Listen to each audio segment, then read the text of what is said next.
네, 복된 주일 시간에 여기까지 나오신 여러분들 위해 하나님의 크신 은혜가 함께하기를 진심으로 기원합니다. 네, 아울러 여러 가지 사정으로 2층과 또 영상으로 예배 참석하시는 모든 분들에게도 동일한 은혜가 있기를 기원합니다. 예, 우리가 지난 7월부터 고린도 전서를 읽고 있습니다. 그리고 고린도 전서 16장까지 다 읽고 이제 고린도 후서를 읽게 되는데, 고린도 전서와 후서 사이에 어떤 일이 일어나는지를 잘 알지 못하면 고린도 후서를 읽을 때 상당히 이게 무슨 뜻인지 이해하기가 쉽지 않습니다. 그래서 고린도 전서와 후서 사이에 어떤 일이 있었는지 그 배경을 먼저 살펴보고 오늘 말씀의 내용의 교훈을 받도록 하겠습니다. 우선 수요 성경 공부 시간에 한번 다 살펴봤던 내용인데, 이 배경을 아는 것이 성경을 이해하는 데 많은 도움을 줍니다. 그러면 우리 바울의 전도 여행들 배웠는데, 여기서 에베소와 고린도, 우리 고린도 전서 후서를 배우고 있는데 고린도 지역이 어디 있는지 혹시 아시는 분 있으십니까? 우리 시온이시오 배웠는데, 네, 고린도는 몇 번이요? 네, 2번. 그러면 바울 사도가 고린도 전서를 쓸 때 에베소에 있다 그랬는데 에베소는 어디일까요? 네, 6번. 잘 배웠습니다. 여기 잘 모르시는 분은 수요 성경 공부 인터넷에 올라가 있으니까 이 배경들을 아는 것, 그냥 머릿속에 그냥 글씨만 읽으면 성경이 그냥 관념적으로나 추상적으로 다가올 때가 많습니다. 그런데 어떤 배경 속에서, 어떤 상황 속에서 이 글이 쓰였는지를 알면 이 내용들이 그냥 관념이나 추상, 그냥 말로서만 있는 것이 아니라 어떤 상황 속에서 이 기록자가 말하고 있는 것인지를 더 이해할 수가 있고 더 내용이 풍성해질 수가 있는 것입니다. 그래서 배경들도 잘 알아두시기 바랍니다. 그냥 교회 일주일에 한 번 예배 드린 것, 이것을 신앙생활이라 생각하지 마시고 내가 신앙생활하면서 성경의 내용을 충분히 이해하고 잘 알아야겠다라는 그런 목표 아래 신앙생활을 하시기 바랍니다. 그래서 이런 것들을 잘 알아두고 성경을 대할 수 있기 바랍니다. 그래서 이 에베소 지역에서 고린도에 있는 상황을 듣고 쓴 것이 고린도 전서다, 이렇게 했습니다. 이 고린도 전서를 보낸 누가 가지고 갔는지 혹시 기억이 나세요? 디도? 아닌데요. 네, 디모데. 네, 디모데를 시켜서 이 고린도 지역에 나타나고 있는 다양한 상황들, 분쟁이 있었고 우상숭배 제물을 먹는 문제도 있었고 또 성적인 부도덕 문제도 있었고 또 예배 안에 다양한 은사들로 인해서 무질서들이 나타나는 소식을 듣고 이 에베소에 있던 바울이 그런 것들은 어떻게 해결해야 된다, 어떤 식으로 해야 된다라는 하나님의 말씀을 전해준 것이 고린도 전서입니다. 그래서 자신이 아끼는, 사랑하는 제자이자 아들과 같이 여기는 이 디모데에게 이 고린도 전서를 써서, 첫 번째 편지를 써서 이 고린도에 보냈던 것입니다. 그런데 고린도 교회가 디모데가 갖고 온 그 편지를 읽고 이렇게 하면 하나님의 뜻에 맞춰서 교회 생활을 할 수 있고 신앙생활을 잘 할 수 있구나 라고 생각하고 모두 마음을 변경했을까요? 고쳤을까요? 아니면 그러지 못했을까요? 네? 네. 문제가 여러 가지 다양한 문제들, 이것들이 해결되지 않았습니다. 그냥 그것은 너의 생각이다, 또는 디모데 너 왜 왔느냐라고 생각하면서 다양한 문제들이 왔음에도 불구하고 그 여러 가지 문제들이 해결되지 않았던 것입니다. 그래서 어떻게 했을까요? 그래서 바울이 직접 이 고린도 지역을 방문한 것입니다. 그래서 여러 가지 문제들 내가 이렇게 행하라고 알려주었는데도 불구하고 너희들을 전혀 변하지 않는다. 그렇게 해서 바울은 직접 이 에베소에서 고린도 지역을 방문한 것입니다. 그런데 이 바울 사도가 와서 너희들 왜 바뀌지 않느냐, 잘못한 것들 이런 것들 고쳐라, 회개하라 이렇게 말했음에도 불구하고 이 고린도 지역의 성도들 여러 문제들이 해결됐을까요? 되지 않았을까요? 아쉽게도 바울이 왔음에도 불구하고 바울을 배척하며 오히려 성도들이 더 근심 가운데 빠지는 모습이 있었습니다.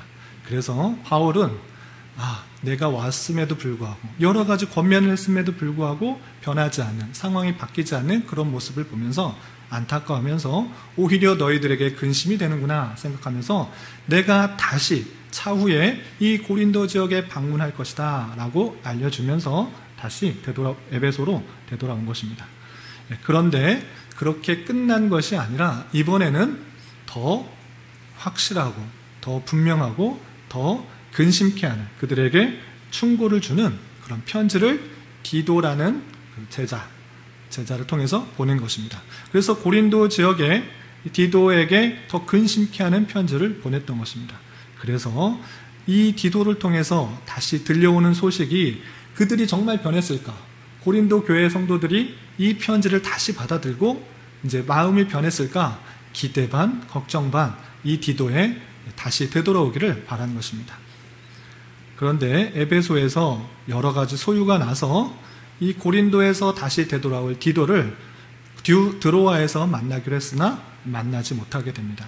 바울은 에베소의 소유 때문에 핍박과 탄압들로 인하여서 그 지역을 떠나게 되고 드로아에서 다시 디도를 만나려 했으나 만나지 못하게 된 것입니다. 그래서 다시 마게도냐 지역으로 이동하게 됩니다. 그런데 이 마게도냐 지역까지 이동했을 때 누구를 만날까요? 고린도에 갔다가 다시 되돌아오는 디도와 만나게 됩니다. 그래서 바울 사도는 기쁨으로 디도를 맞이하게 됩니다. 그리고 디도에게 고린도 교회의 성도들이 어떻게 됐는지, 어떻게 변화됐는지, 또 어떤 상황 가운데 있는지 자초지종을 잘 듣게 됩니다.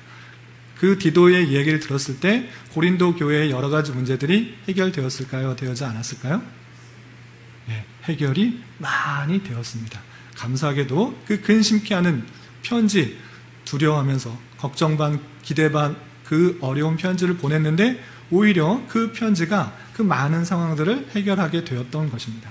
그래서 이 디도를 통해서 고린도 교회의 소식을 들으니 많은 것들이 변화되고 또 안정되었다는 소식을 들어서 기쁘고 감사한 마음이 있었던 것입니다. 그런데 기쁘고 좋은 일만 들은 것이 아니라 디도를 통해 얘기를 들으니까 안 좋은 얘기도 들었던 것입니다. 어떤 이야기가 있었을까요? 사도 바울에 대해서 안 좋게 생각하는 사람들이 많이 늘어났다는 것입니다.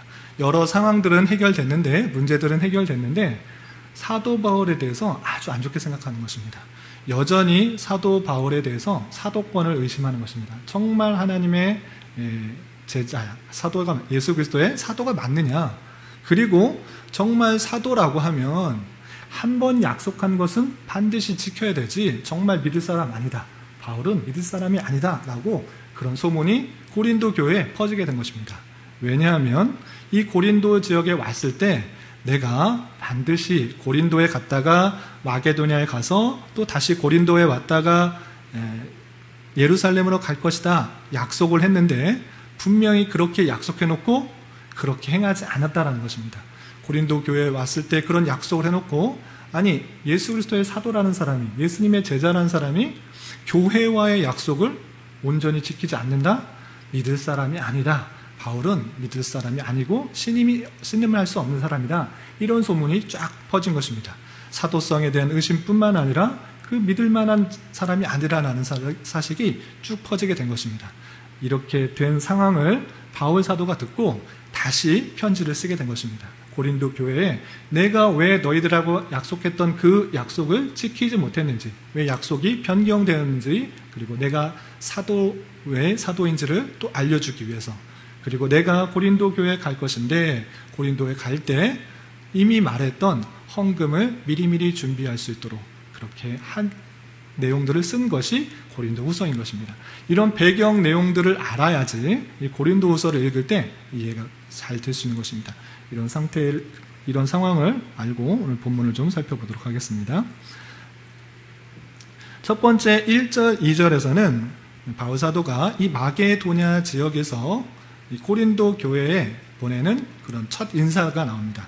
그러면 1절에 발신자와 수신자, 보내는 사람과 또 받는 사람에 대해서 나오는데 고린도후서 1장 1절 말씀을 함께 읽어보겠습니다. 시작. 하나님의 뜻으로 말미암아 그리스도 예수의 사도된 바울과 형제 디모데는 고린도에 있는 하나님의 교회와 또 또 온 아가야에 있는 모든 성도에게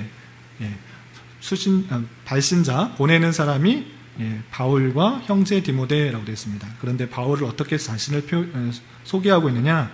하나님의 뜻으로 말미암아 그리스도 예수의 사도된 바울이다. 자신이 하나님의 뜻으로 그리고 예수의 사도가 되었다라는 것들을 밝히고 있는 것입니다. 왜 그렇습니까? 아까 말한 것과 같이 바울 사도는 예수님의 12제자가 아니었기 때문에 참 제자가 아니다, 참 사도가 아니다 라는 의심들이 있었던 것입니다. 그래서 자신을 소개할 때 하나님의 뜻으로 말미암아 그리스도 예수의 사도된 바울과 그리고 형제 디모데, 동역자이자 제자인 형제 디모데가 이 편지를 쓴다, 이렇게 표현하고 있는 것입니다. 그럼 수신자는 어떻게 됐습니까? 고린도에 있는 하나님의 교회, 고린도에 있는 여러 성도들, 그리고 온 아가야에 있는 모든 성도. 아까 지도에서 보신 것과 같이 고린도 지방의 그 남부 지방, 그러니까 그리스 반도의 남부 지방을 아가야 지역이라고 하는 것입니다. 그래서 고린도 지역과 온 아가야에 있는 모든 성도들에게 이 편지를 쓴다, 이렇게 수신자를 밝혀주고 있습니다.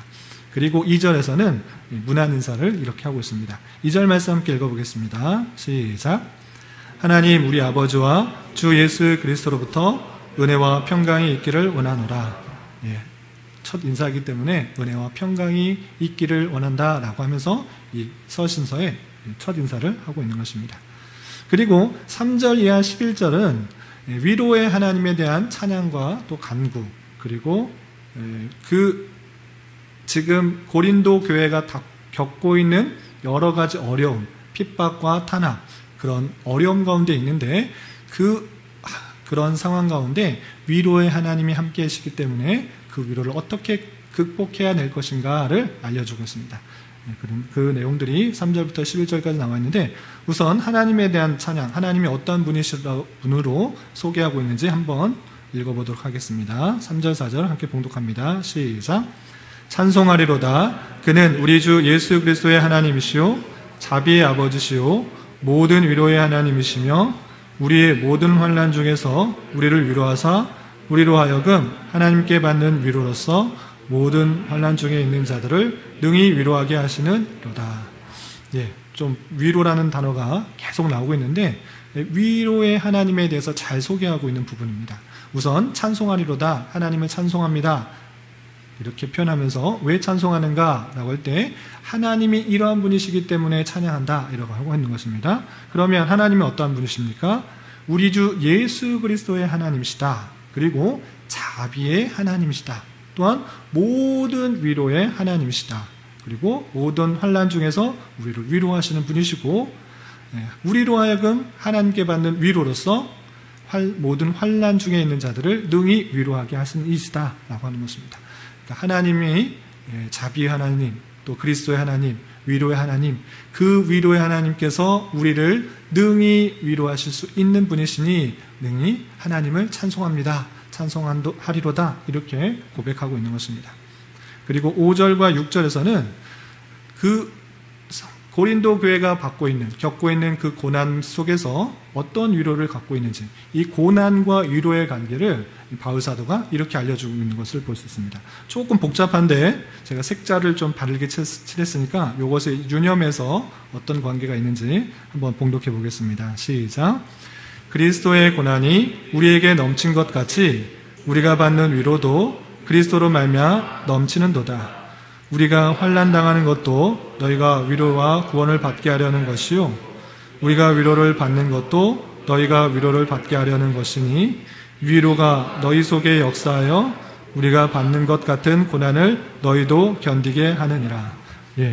고난, 위로, 이것이 계속 나오는데 아무 생각 없이 읽으면 이게 무슨 소린가 전혀 이해가 되지 않고 어렵게만 느끼게 됩니다.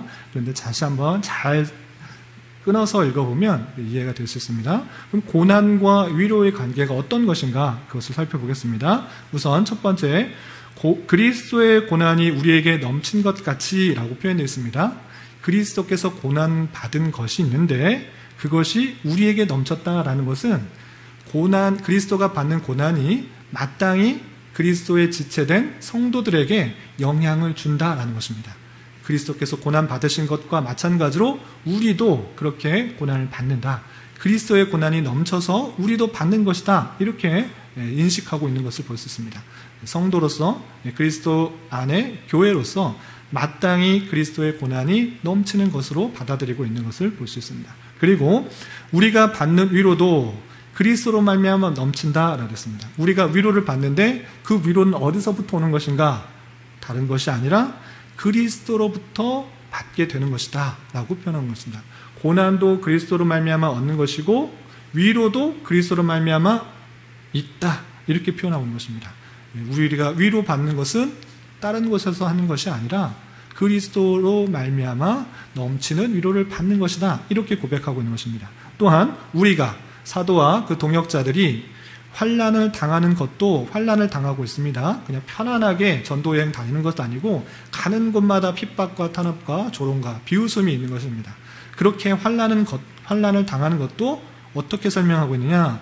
너희가 위로와 구원을 받게 하려는 것이다. 그런 것 왜 당하고 있느냐? 사도와 동역자들이 왜 그런 환난을 당하는 것인가? 라고 할 때 너희와 같이 고린도 교회와 같이 하나님의 택하신 백성들이 위로를 얻도록 또한 그리스도를 말미암아 구원을 얻도록 하기 위함이다.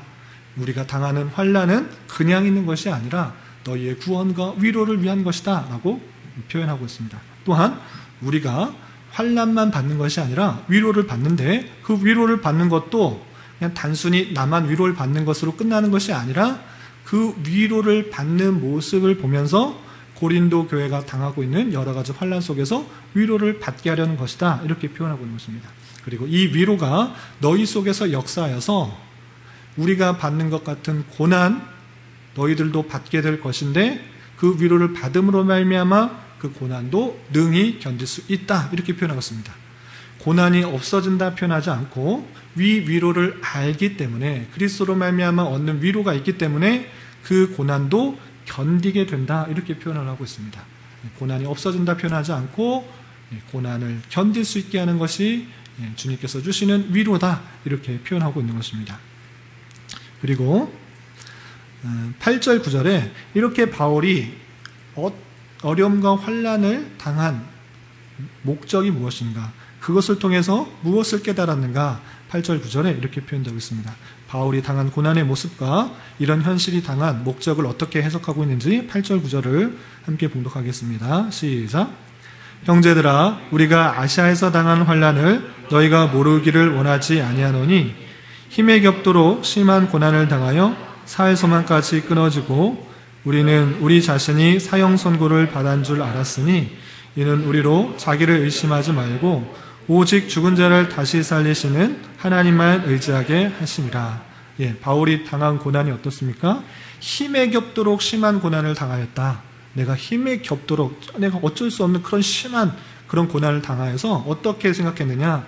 살 소망까지 끊어졌다라고 표현하고 있습니다. 내가 정말 살 수가 없구나, 살 희망이 없구나, 소망이 없구나 이렇게 느꼈던 것입니다. 또한 우리가 사형 선고를 받은 것 같이 우리는 이제 더 이상 살아갈 수가 없구나, 이들로 인하여서 핍박당해 죽겠구나, 이런 핍박 가운데 고난 가운데 있었다라고 표현하고 있습니다. 그런데 이런 고난 상황 속에서 무엇을 깨달았는가? 바울 사도는 이렇게 하는 것이, 이런 어려움이 닥치는 것, 이런 아주 어려운 상황이 닥친 것을 자기를 의지하지 말고 오직 죽은 자를 다시 살리시는 하나님만 의지하게 하심이다 라는 것들을 깨달은 것입니다. 이런 환난 고난, 나를 의지해봤자 아무것도 행할 수가 없고 나아갈 수가 없다라는 것들을 깨닫고 하나님만 의지하게 하심이다 라는 것들을 깨닫는 것입니다. 그 고난의 목적, 하나님만 의지하게 하심이라는 것들을 알려주고 있는 것입니다. 그리고 그런 상황 속에서 사도 바울은 고린도 교회에게 이런 것들을 바라며 부탁을 하고 있습니다. 10절 11절 말씀 함께 봉독하겠습니다. 시작. 그가 이같이 큰 사망에서 우리를 건지셨고 또 건지실 것이며 이후에도 건지시기를 그에게 바라노라. 너희도 우리를 위하여 간구함으로 도우라. 이는 우리가 많은 사람의 기도로 얻은 은사로 말미암아 많은 사람이 우리를 위하여 감사하게 하려 함이라.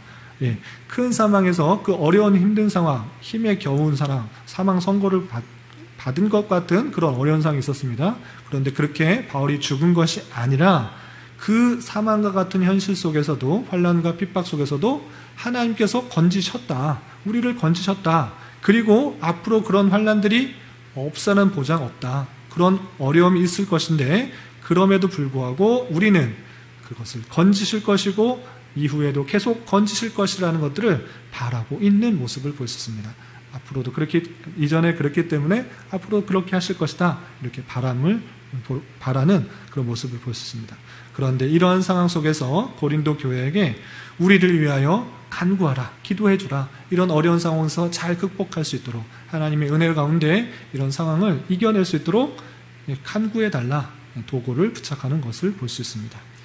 그리고 12절 이하 22절 마지막까지는 바울이 고린도 교회를 방문한다고 약속해놓고 방문하지 않은 이유, 그 계획이 변경된 이유를 아주 자세하게 설명하고 있습니다.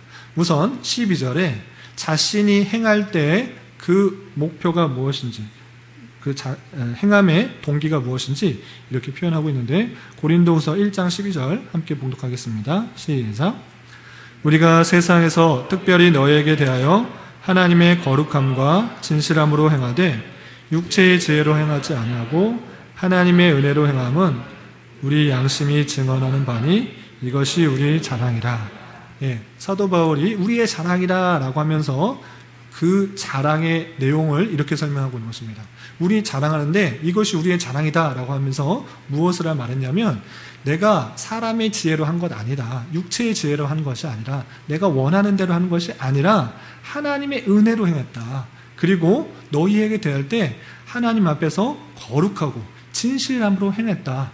내가 행할 때 사람의 지혜대로, 사람의 간계한 그런 육체의 지혜대로 행한 것이 아니라 내가 행할 때는 항상 하나님 앞에서 거룩하게 진실함으로 또 하나님의 은혜 가운데 행했다. 이것이 우리의 자랑이다 라고 하면서 자신, 사도가 자랑하는 것, 사도가 행할 때 그 동기가 오직 하나님의 은혜로 거룩함과 진실함으로 행했다라는 것들을 강조하고 있습니다. 그리고 13절 14절에서는 그런 가운데 너희들에게 기대하는 것이 무엇인가 이렇게 표현하고 있는데, 13절 14절을 함께 봉독하겠습니다. 시작. 오직 너희가 읽고 아는 것 외에 우리가 다른 것을 쓰지 아니하노니 너희가 완전히 알기를 내가 바라는 것은 너희가 우리를 부분적으로 알았으나 우리 주 예수의 날에는 너희가 우리의 자랑이 되고 우리가 너희의 자랑이 되는 것이라. 이게 무슨 뜻인가? 이 배경 설명을 하지 못하면 이게 무슨 소린가? 우리가 자랑이 되고 우리가 너희가 우리의 자랑이 되고 우리가 너희가 자랑되는 것이 바란다, 이것을 기대한다, 이렇게 표현하고 있는데, 이때 상황을 다시 한번 생각해 보면 이해가 되는 표현입니다. 왜냐? 고린도 교회와 바울 사도는 약간의 오해가 생긴 것입니다. 분명히 고린도 교회를 방문하여서 많은 은혜를 끼칠 줄 알았는데 그것들을 행하지 못함으로 말미암아 이 바울 사도에 대한 의심과 오해가 쌓인 것입니다. 부분적으로 알게 됨으로 말미암아 서로에 대한 오해가 생기고 서로의 기쁨과 감사, 기대하는 바가 있는 것이 아니라 오해가, 갈등으로 남아있는 것입니다.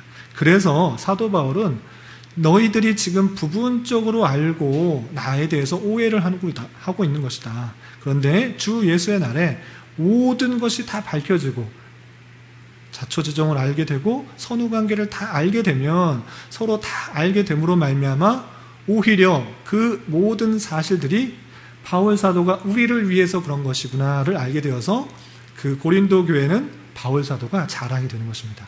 마찬가지로 바울 사도는 그 모습들을 보면서 고린도 교회가 자랑이 되는 것입니다. 서로 자랑이 되는 것, 다른 것이 자랑이 되는 것이 아니라 가르침을 주는 사람의 그 모습에 대해서 자랑이 되고, 또 가르침을 받은 성도들은 가르침 준 자가 자랑이 되고, 그런 것이 자랑이 되기를 기대한다라고 하면서 지금 서로 부분적으로 아는 것으로 대해서 오해하는 것, 그런 것에 대해서 갈등을 풀려고 하는 모습을 볼 수 있습니다. 그렇다면 처음에 바울 사도가 약속하였던, 고린도 교회에 약속하였던 방문 계획이 어떤 것이며 그리고 어떻게 변경되었는지, 왜 변경되었는지 좀 계속해서 살펴보겠습니다. 15절, 16절 말씀, 처음 방문 계획이 어땠는지 한번 봉독하겠습니다. 시작. 내가 이 확신을 가지고 너희로 2번 은혜를 얻게 하기 위하여 먼저 너희에게 이르렀다가 너희를 지나 마게도냐를 갔다가 다시 마게도냐에서 너희에게 가서 너희의 도움으로 유대 가기를 계획하였으니, 바울 사도가 중간에 고린도 교회에 갔다 그랬습니다. 그러면서 약속을 한 것입니다. 어떻게 약속했느냐? 너에게 은혜를 많이 끼치고 싶다. 그래서 2번 은혜를 끼치고 위해서 어떻게 할 것이냐? 너희에게 먼저 가서, 고린도 교회에 먼저 가서, 그리고 마게도냐에 가고 다시 마게도냐에서 다시 고린도에 올 것이다. 이렇게 2번 올 것이다. 2번 은혜를 끼치기 위해서. 그리고 그 고린도에 왔을 때 너희 도움이 주어서 너희들의 힘으로 도움을 받아서 유대로 갈 것이다. 이렇게 계획을 한 것입니다. 고린도 교회에 이 사실을 알려준 것입니다. 그런데 실제 이렇게 약속해놓고 바울 사도가 그렇게 했는가? 그렇게 못하게 됐던 것입니다. 23절 말씀 한번 읽어보겠습니다. 시작. 내가 내 목숨을 걸고 하나님을 불러 증언하게 하시노니 내가 다시 고린도에 가지 않은 것은 너희를 아끼려 함이라. 23절에 보니까 결국 고린도에 다시 가지 아니하게 됐다, 못하게 됐다, 이렇게 표현하고 있는 것입니다. 그래서 원래 가려던 그 계획이 변경된 것입니다. 이렇게 변경된 것으로 인하여서 고린도 교회 성도들은 바울 사도 신임할 사람 안 된다. 어떻게 사도라는 사람이 약속한 것을 함부로 어길 수 있느냐? 그건 잘못된 것이다. 믿으려는 사람이 안 된다. 이런 오해가 생긴 것입니다. 그래서 바울 사도가 그렇게 약속한 것은 인간에 따라서, 그냥 헛된 욕심에 따라서 한 것이 아니라 하나님 앞에서 진실되게 한 것이다 라는 내용을 17절부터 쭉 밝히는데, 그 내용들은 좀 생략하도록 하고, 방문 계획이 변경된 이유에 대해서 바울 사도는 이렇게 표현하고 있습니다. 23절, 24절 함께 봉독하겠습니다. 시작. 내가 내 목숨을 걸고 하나님을 불러 증언하게 하시노니 내가 다시 고린도에 가지 아니한 것은 너희를 아끼려 함이라. 우리가 너희 믿음을 주관하려는 것이 아니요 오직 너희 기쁨을 돕는 자가 되려 함이니 이는 너희가 믿음에 섰음이라.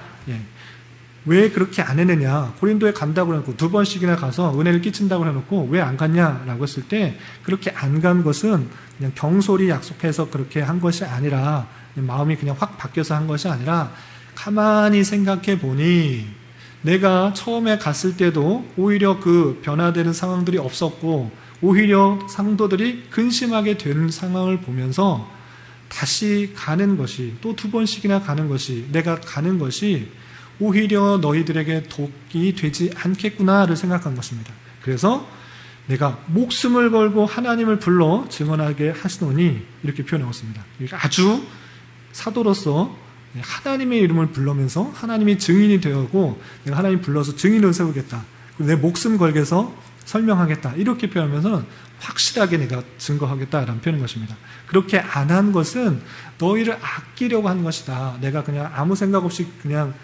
약속해놓고 변경한 거 아니고 너희를 정말 아끼기 때문에 그렇게 변경하게 되었다라고 표현한 것입니다. 그리고 우리가 너희 믿음을 내가 또 가가지고 강압적으로 이렇게 해야 된다, 이렇게 해야 된다, 이렇게 주관하려고 한 것이 아니라 너희 기쁨들을 돕는 자가 되기 위해서 가지 않은 것이다. 너희가 이미 예수 그리스도를 믿는 믿음에 섰기 때문에 내가 가서 모든 것을 강압적으로 이렇게 행하기보다는 너희들의 기쁨들을 돕는 자로서 역할을 해야 하기 때문에 너희를 기쁘게 하기 위해서, 아끼게 하기 위해서 가지 않은 것이다 라고 하나님의 이름을 불러가면서 하나님의 증언을 서시게 할 정도로 자신의 정당성을 밝히고 있는 것입니다.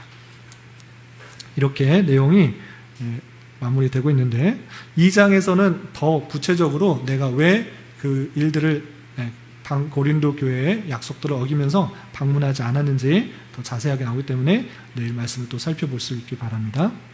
이상의 내용 통해서 3가지 교훈을 좀 받았으면 좋겠는데, 첫 번째, 1절에서 바울 사도는 자기 자신을 표현할 때 어떻게 표현했는가 라고 했을 때, 하나님의 뜻으로 말미암아 그리스도의 예수의 사도된 바울 이렇게 표현하고 있습니다. 자신을 하나님의 뜻으로 말미암아 그리스도 예수의 사도되었다라고 표현하고 있습니다. 단순히 그냥 자신의 사도성을 의심하는 사람들을 위해서 그냥 표현하는 것에 그치는 것이 아니라 이 내용을 통해 바울 사도의 하나님의 주권사상과 섭리사상을 볼 수 있는 것입니다.